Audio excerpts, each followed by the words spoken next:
What's going on, everyone? My name is Sherwin, and today we are in the garage studios. Behind me is the Model Y Studios, and today we're going to be checking out this Tes Studio R89 rear second row screen. Tes Studio sent this out for me to unbox, to install, and to provide my honest opinion about it. They wanted me to highlight a few things in this video. One of them is the vents will go up and down and left and right, so we're going to check that out. This screen will support up to 2 Bluetooth devices, and this runs on Android. So we're going to be checking out what version it is and play around with it. Now, I'm pretty excited about getting this product because the Model Y, the current Model Y, does not come with a screen on the second row. But with the latest announcement of Model Y Juniper, I believe they had mentioned that there is a screen on the second row. So if you don't have Juniper or don't plan on getting Juniper, this is probably a solution you could look into. It's probably more features than the factory installed Tesla screen in the back. All right, what comes in the box is the screen itself. It does have 2 vents. They do go up and down, and I hope I'll be able to show you how far it goes down and up. And then this is the farthest right it'll go and farthest left it'll go.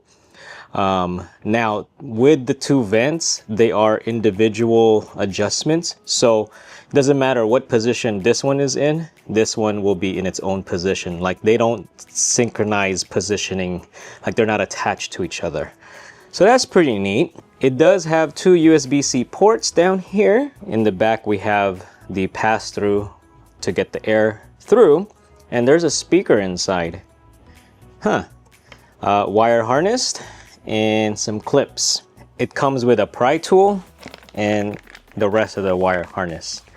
Now, this screen is for AMD processors, so double check your car to see if you have Intel or AMD, and during the order process you just have to let them know which one you have. So this one's for AMD processors.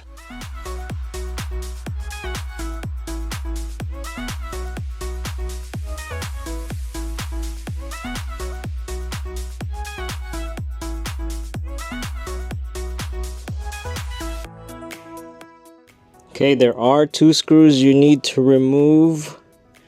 I'm not sure what they are. I don't know if they're Phillips or Torx, but I'll find out for you.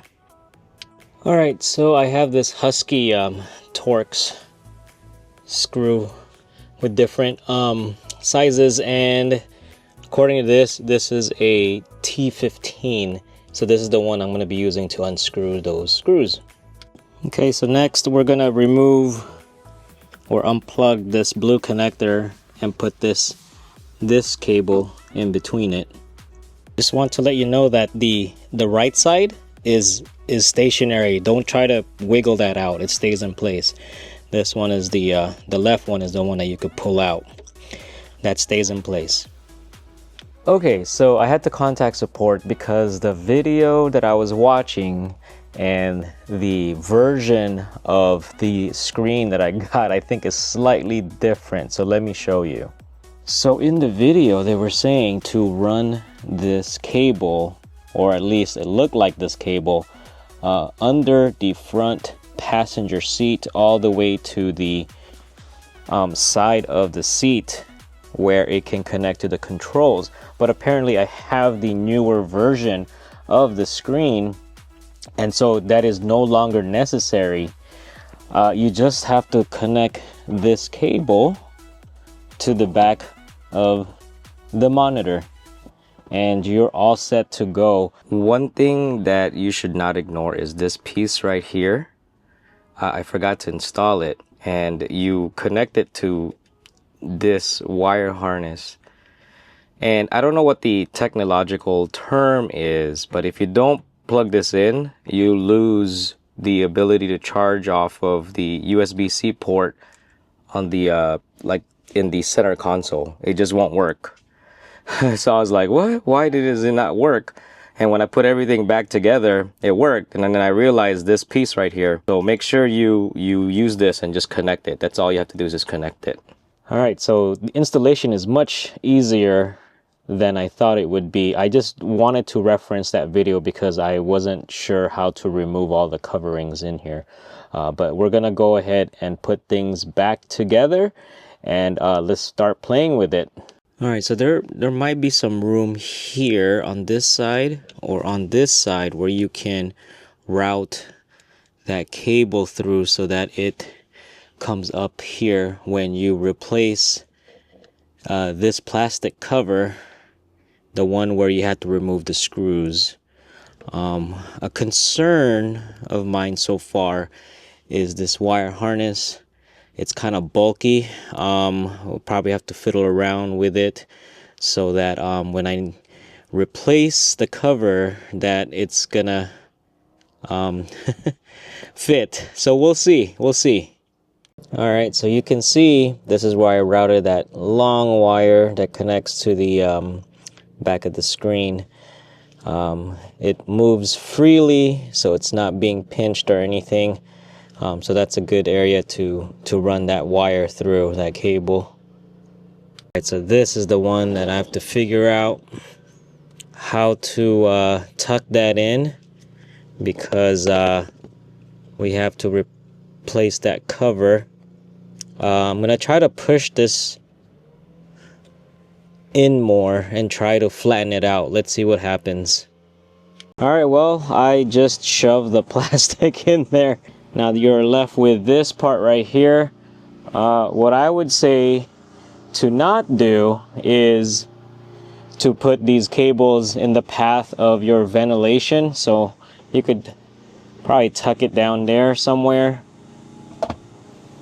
I've already did some configurations and stuff. I changed it to, I guess, black theme. It was originally white. You have Android setting here. I've already connected it to my Wi-Fi network. If you are traveling, more than likely you're gonna have to connect it to a cell phone hotspot. That way you could remain connected. There is Bluetooth capability, connected devices. We'll take a look at that. I did take a look at the storage. So storage, let me see if I could focus in there. Storage says 56% used, 14 gigabytes free. So we're probably thinking this is a like a 30 gigabyte hard drive internal storage possibly. And I was actually curious what is already installed. Oh, 32 gigabyte. And so we have system. Man, come on, focus, camera. System at 17 gigabytes. We have apps at 335 megabytes. We have videos at 284. Not really sure what that is, because when I press on it, it doesn't go anywhere. We have audio at 3.7 megabytes. Documents and others and games have 0 bytes in there, no images. So this is running Android version 13. All right, so the other setting is like the actual setting of the device. You could get your language selection, your time, all that stuff. Now, I believe the time got synchronized as soon as I connected it to my Wi-Fi network. But if you need to set it manually, you could probably do it here, although I don't see a way to manually set it. So as soon as you connect to a network, more than likely it will synchronize to that time. This is that white and black style that I mentioned earlier. It was default to white, but I switched it to black. But let's go back to white. And then I think it's going to have me reset, or okay, reset it. There you go. So yeah, so that's what the settings look like. Version info. There you go. Android 13.0. We got the system version and everything. Let's go through these menus. You have your fans here. You can control your fans here. Speed of the fan. You have your seats here. You could turn on the heated seats in the rear. You could control it, all 3 seats. Now, the cool thing with this that new Teslas have is a way to control the passenger seat. So in order to do that, you just press on, man, it's not focusing. Focus, camera, come on. You can move it forward and backward. And you can also recline it. I don't know if you're seeing that. That is awesome. So if you need more room, you know, you can control it from back here. The Model X had this feature. It was something new on the software update. The Cybertruck, I believe the rear screen has it as well. And on the Model Y, it has that feature, but it's only on the front screen. So next is these squares here. This is just like the main page or the app page and all that. So this music note is pretty much controlling what the current selection of the music source is from the main screen. I don't believe you can change the source from back here. What it does is it just copies the controls from the main screen. You just can't select the source. This next button is the power button that will turn off the screen. And to turn it back on, you just tap on it.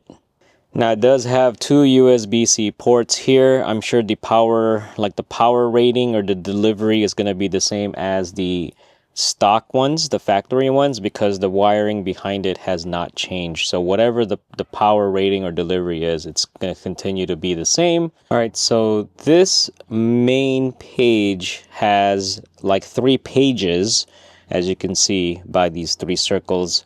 You have your setting, your Android settings. APK Pure is their version of the App Store. We have Chrome, the browser. If you swipe, you have your Google Play Store, you have YouTube, you have a file browser, and you have your Bluetooth management software. This is where you have music, you have video, and you have AutoLink. AutoLink is a way for you to connect to Apple CarPlay. So if you click on that, yeah, it has like a CarPlay thing right there. Under music, this pretty much is, I believe these are preloaded files on the device itself.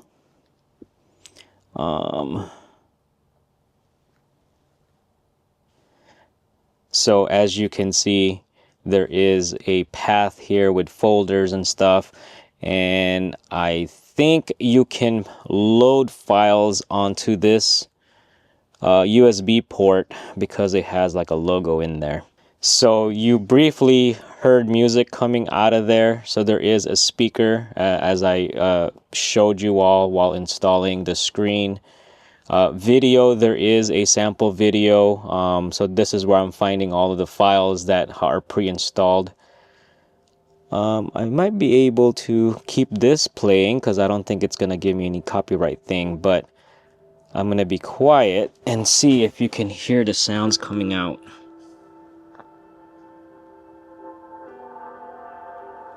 So as you can see, it does have a built-in speaker that's part of this device, and it's separated from the vehicle speaker. So under the files, this is where you can gain access to the file system. You could delete things and manage things, probably mount something and copy files over. So there is a file manager app on here. According to this, there is 13 gigabytes free out of 15 gigabytes. So you also have the YouTube app. You can log in if you wish. And you could watch videos on here as well. All right, so I'm using the Google Play Store, App Store, and I've logged in. I'll tell you one thing, it is kind of laggy the interface is a little laggy. I don't know if you could tell from me just playing around with the screen, but I'm gonna install a game and some apps and see how that works. All right, so what we have here are two Jawa controllers. These are connected via USB, and I can actually control the screen with the controllers. So USB connection, you can control the screens this way. The touch screen, you can play. Oh, it's actually fairly responsive. I just don't know how well the kids are gonna enjoy playing like this without these controllers working. But refresh rate so far in this Subway Surfer game is pretty good. Oh shoot. So, all right, so I think I figured out what you need to do. You don't use that Bluetooth. You don't use that Bluetooth app. You use the actual Android Bluetooth app. And now it should be able, there it goes. And it vibrated. The controller vibrated, telling me that it is connected. So do not use this Bluetooth app. You have to go under Android settings and then connected devices, and you see Pro Controller. This is where you add it. It's a little bit confusing. So let's see if Subway Surfer actually works with the controller. Okay, so this is probably not one of those games that is compatible with a controller, but let's quit out of there and restart the game and see if we can get this controller to work, because it may not work. The game itself may not have compatibility with controller, but let's just see. Doesn't look like it's compatible, or at least the combination of Android, this controller, and the game is probably not compatible. But let's go back to the menu, just to show you that yes, it did pair it right there. Hopefully y'all can see it. I hope it's focusing. All right, so the next thing we're gonna do is I have these Bose headphones, the QC Ultras. It looked like it saw it, but then what happened to it? It went away because I think I took it off my head. But let's see if I can initiate it again. All right, so we have earmuffs. That's the name of my headphones, and you got Pro Controller, 2 Bluetooth devices connected. All right, so we have the YouTube app playing, and I'm watching. Oh boy, it's loud. My headphones are loud. Can you hear it through the microphone? As we get ready to watch some of the best college players in the nation showcase their... There. Oh, yeah. So every time I remove the headphones, it's actually gonna turn off. But yes, the headphones do work. The game controller does work. You just have to connect all these devices using the native Android connection setting instead of the, I guess, what's pre-installed as far as the interface is included. Check out the fit. I think it fits very nice in the rear. And the positioning of it is not too bad. It's not too low. And viewing angles is actually pretty good. I just have the light shining on it. That's why it's glaring. So what do I think about the device? I think the device itself is great. There is a bit of a learning curve to get used to because there's like two layers. There's the Android layer, and then they have a skin on top of it. You just have to play with it to see which one you need to use. So as far as adding Bluetooth devices, again, you got to use the Android native one, because the Bluetooth app that's pre-installed just doesn't seem to work. It just stalls. The cool thing is it is Android OS, so you have access to Android Play Store. It does have its own like APK app that you can use as a store. However, I was trying to install things using it and it just wasn't working.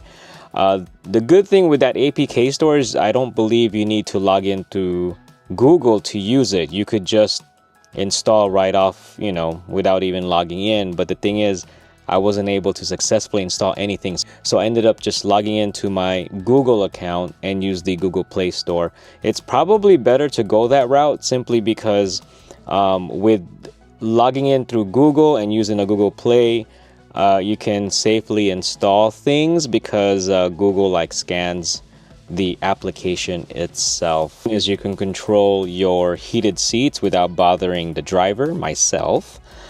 You can move and control the front passenger seat. You could move it forward, you could recline it, all that stuff. So that's pretty cool. You could watch YouTube on here. You could put your own like USB drive and copy files over if you want, and play music or play videos. You can use Bluetooth headphones. You could use Bluetooth controller, although I haven't found a game to use the Bluetooth controller. But yeah, you have an Android system in the back with the screen. I think it's a great addition to your Model Y if you want to add functionality in the second row of the Model Y. I think it's really cool. So thank you, Tes Studio, for sending this out for me to check out. Check the video description for any links and possible discounts. Thank you for watching. If you liked the video, please like. If you haven't subscribed, please subscribe, and I will see you on the next one.